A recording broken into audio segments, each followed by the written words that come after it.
Hello everyone. Friends, welcome to English with Lakshmi. Friends, today we are going to understand the use of would have.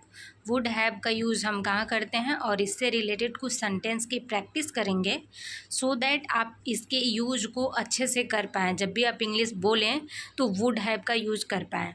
So let's start. Would have का use होता कहाँ है. ये मतलब जो past imaginary situation होती हैं past की, कोई रिग्रेट होता है या फिर कोई अनफुलफिल्ड पॉसिबिलिटीज़ होती है. हिंदी में जैसे होता, होती, होते, चुका होता, कि उसने ऐसा किया होता, इस टाइप के जो सेंटेंस होते हैं तो उसके लिए हम वुड हैव का यूज़ करते हैं और इसमें भी का थर्ड फॉर्म लगता है, यानी कि वर्ब का थर्ड फॉर्म यूज़ होता है. फॉर एग्ज़ाम्पल, अगर तुम मुझे बताते तो मैं तुम्हारी मदद करता. तो अगर तुम मुझे बताते तो if you had told me I would have helped you. Would have का यूज़ करना है आपको और वर्ब का थर्ड फॉर्म यूज़ करना है. तो यहाँ पे हेल्प की जगह पे हेल्प्ड का यूज़ हुआ है. नेक्स्ट सेंटेंस इज, मैं पार्टी में आता लेकिन मैं बहुत थका हुआ था. तो I would have come to the party but I was too tired.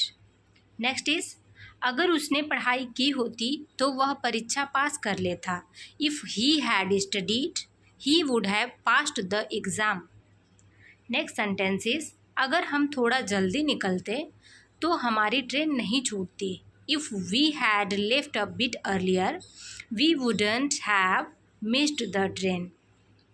Next, अगर बारिश नहीं होती तो हम मैच जीत जाते. If it hadn't rained we would have won the match.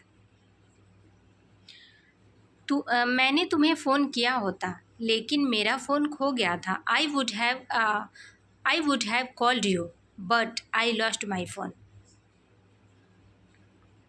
अगर मुझे पता होता तो मैं वहाँ कभी नहीं जाता. If I had known I would have never gone there. वह तुम्हारी मदद करती अगर तुम उससे पूछते. She would have helped you if you had asked her. अगर तुम समय पर आते तो हम फिल्म देख चुके होते. If you had come on time we would have watched the movie. अगर तुम नहीं रुकते तो तुम्हारा एक्सीडेंट हो जाता. If you hadn't stopped you would have had an accident.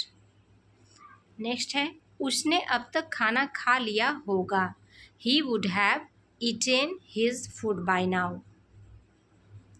वे अब तक दिल्ली पहुंच चुके होंगे. They would have reached Delhi by now. तुमने राहुल के बारे में सुना ही होगा. You would have definitely heard about Rahul.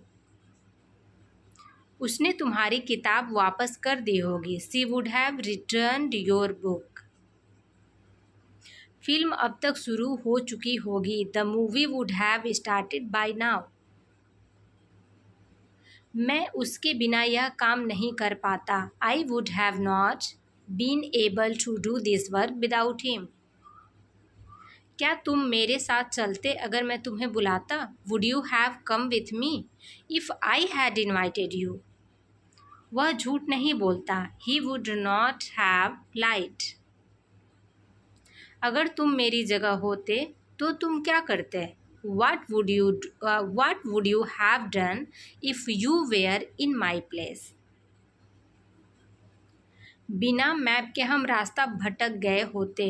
Without a map we would have gotten lost. Friends, I hope आप लोगों को वुड हैव का यूज़ समझ में आया होगा.